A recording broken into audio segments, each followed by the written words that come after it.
पानी लाओ, तो राम के भक्त कहता है माँ अपने से ले लो और मुझे भी पिलाओ, मेरे पास टाइम नहीं है। क्या यही राम भक्ति है? सदगुरु कबीर इसी भक्ति का विरोध करते हैं कि ऐसी भक्ति किसी काम का नहीं। अरे भक्ति तो ऐसी करना, उपासना तो ऐसी करना जिस उपासना जिस भक्ति में स्वार्थ ना हो, और जो भक्ति 24 घंटे तुम्हारे जीवन में हो। इसलिए तो मैंने कहा कि आज हमारे समाज की स्थिति यह है कि हमने कह दिया हम दो हमारे दो, कि बस हम पति पत्नी हो गए और हमारे 2 बच्चे हो गए।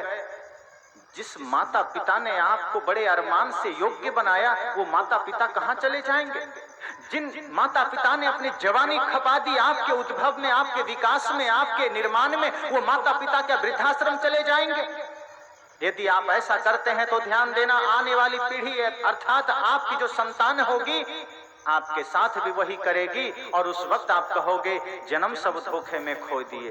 तब आपके भीतर से वही पुकार उठेगी कि काश मैं माता पिता को सेवा कर पाता, कि काश मैं माता पिता को भगवान के रूप में दर्जा दे पाता। मुझसे भूल हो गई, लेकिन भूल अब पछताए होत क्या, जब चिड़िया चुग गई खेत। अब क्या कर सकते हैं, अब तो परिणाम मिलेगा।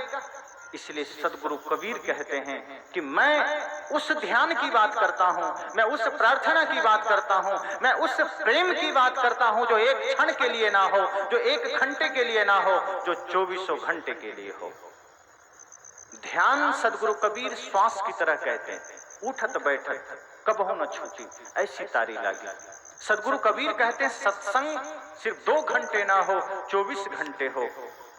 और वो सत्संग, वो ध्यान जब 24 घंटे होगा तो समझना जीवन फिर आनंद ही आनंद है। क्योंकि जैसे कोई आदमी श्वास लेता है तो सोया हुआ है तो भी लेता है, बेहोश होता है तो भी लेता है, भोजन कर रहा होता है तो भी लेता है, खेत में काम कर रहा होता है तो भी लेता है, कुछ भी कर रहा होता है, श्वास आती और जाती है, उसे लेना भी नहीं पड़ता। आप कोई कहते हैं कि क्या करूं, बड़ी हमारे पास टाइम का अभाव है, 5 मिनट रुको मैं जरा श्वास ले लूं।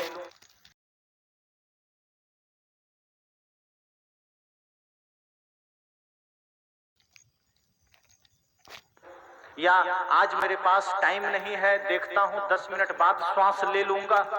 किसी ने ऐसा कहा है कि क्या करूं, मेरे पास तो समय नहीं है। जब किसी आदमी से कहा जाता है सत्संग में चलोगे, वो आदमी कहता है क्या करूं, टाइम नहीं है, कल चलूंगा। लेकिन कोई आदमी ये नहीं कहता कि मेरे पास टाइम नहीं है, मैं श्वास कल ले लूंगा। अगर ऐसा कहे भी तो कर नहीं सकता, और करेगा तो वृंदावन बिहारी लाल की जय ही बोल जाएगा।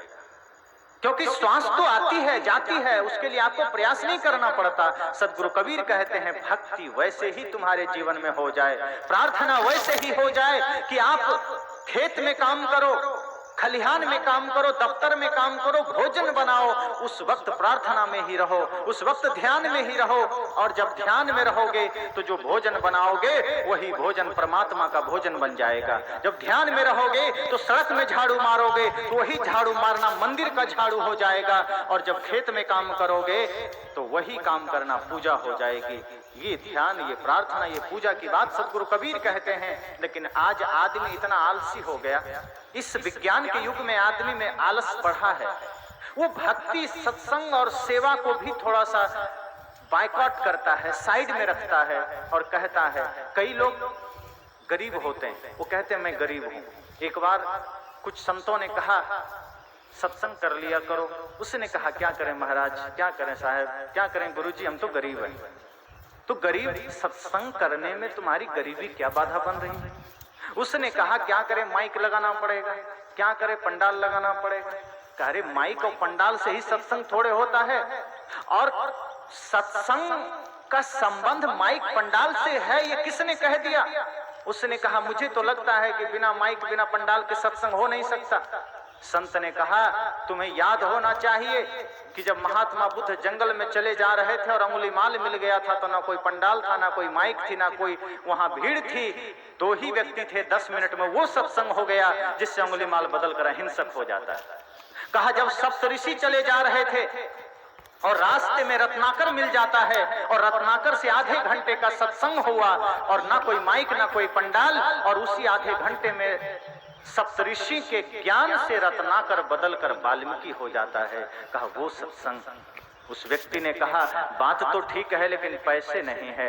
संत ने कहा अरे नादान आदमी, जब सत्संग की बात आती है तो कहते हो मैं गरीब हूं, जब बच्चों को पढ़ाने की बात आती है तो कहते हो मैं गरीब हूं, जब कुछ अच्छा खाने पीने की बात आती है तो कहते हो मैं गरीब हूं, लेकिन जब शराब पीते हो तब क्यों नहीं कहते कि मैं गरीब हूं, जब तंबाकू खाते हो तब क्यों नहीं कहते हो कि मैं गरीब हूं, जब मांस खाते हो तब क्यों नहीं कहते हो कि मैं गरीब हूं, जब लड़ाई करते हो तब क्यों नहीं कहते कि मैं गरीब हूं, जब झूठ बोलते हो गाली देते हो तब क्यों नहीं कहते कि मैं गरीब हूं। सत्संग में ही गरीबी बाधक बनती है, प्रेम में ही गरीबी बाधक बनती है, अच्छे कार्यों में ही गरीबी बाधक बनती है। ये बहानेबाजी के अलावा कुछ नहीं है।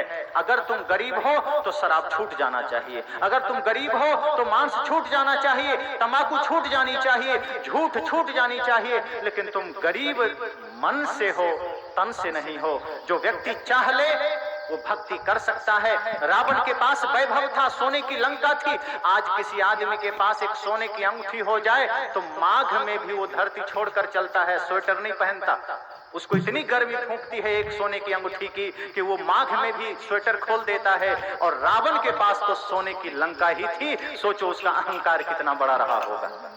तो रावण के पास वैभव है, समृद्धि है, शक्ति है, सामर्थ्य है, लेकिन आनंद सबरी के पास है। क्यों? भाई सोने की लंका रावण के पास है, समृद्धि रावण के पास है, फिर आनंद सबरी के पास क्यों है? क्योंकि सदगुरु कबीर जैसे संत कहते हैं क्योंकि आनंद का संबंध सोने से नहीं है, आनंद का संबंध धन दौलत से नहीं है, आनंद का संबंध हमारे निर्मल मन से है। और जिसका मन निर्मल है वो आनंद झोपड़ी में भी पा सकता है, और मन गंदा है तो 5 स्टार होटल में भी वो भयभीत रहेगा, दुखी रहेगा, पीड़ित रहेगा।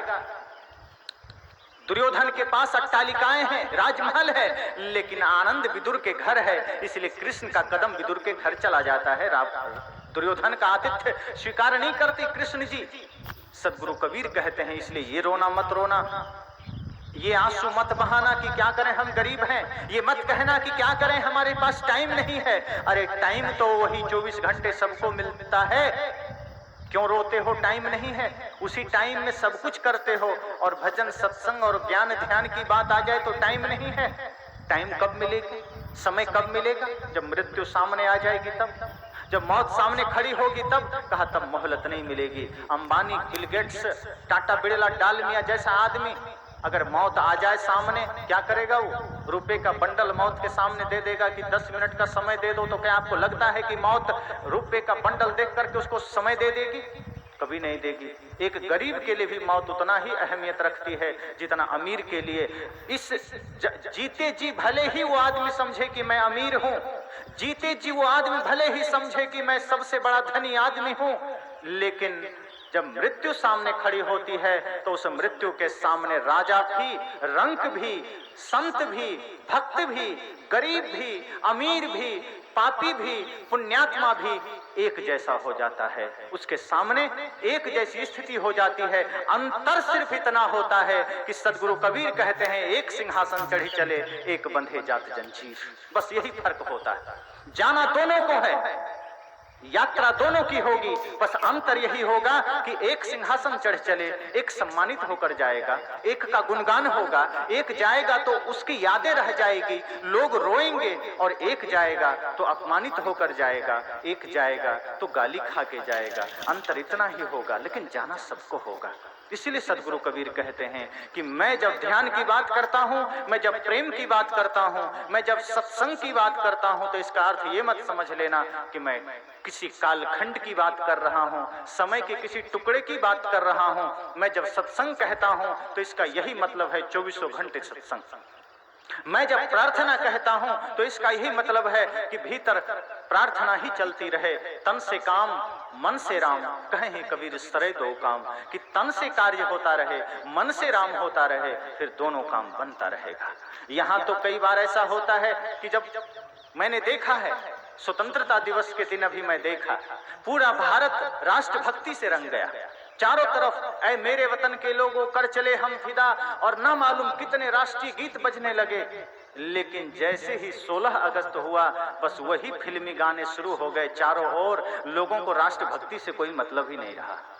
जहां लोग भगत सिंह को याद कर रहे थे 15 अगस्त के दिन, वही लोग दूसरे दिन सलमान खान को याद करने लग गए, वही लोग फिल्मी हीरो को याद करने लग गए, वही लोग भोजपुरी पुराने गीतों को, नए गीतों को, तमाम भद्य गीतों को गाने गुनगुनाने लग गए। हमने सोचा कि ऐसे में भारत का कल्याण नहीं हो सकता। यदि आप चाहते हो इस भारत का कल्याण हो, बल्कि ये चाहते हो कि समाज का कल्याण हो, तो सबसे पहले जो सत्य है, जो सही है, जो उचित है, उसे आज अभी अपने जीवन में लागू करना पड़ेगा, अपने जीवन में धारण करना पड़ेगा। यदि आप ये सोचते हैं कि उसे हम कभी कर लेंगे, बाद में कर लेंगे, देख लेंगे, तो बात बिगड़ जाएगी, नहीं होगा। इसलिए सत्संग आज या कल या 1 घंटे के लिए नहीं है, देशभक्ति आज या कल के लिए नहीं है। सोचिए, इस देश को आजादी दिलाते समय भगत सिंह ने क्या सपना देखा था इस देश के लिए, तात्या टोपे ने क्या सपना देखा था, लक्ष्मीबाई ने क्या सपना देखा था, चंद्रशेखर आजाद ने क्या सपना देखा था।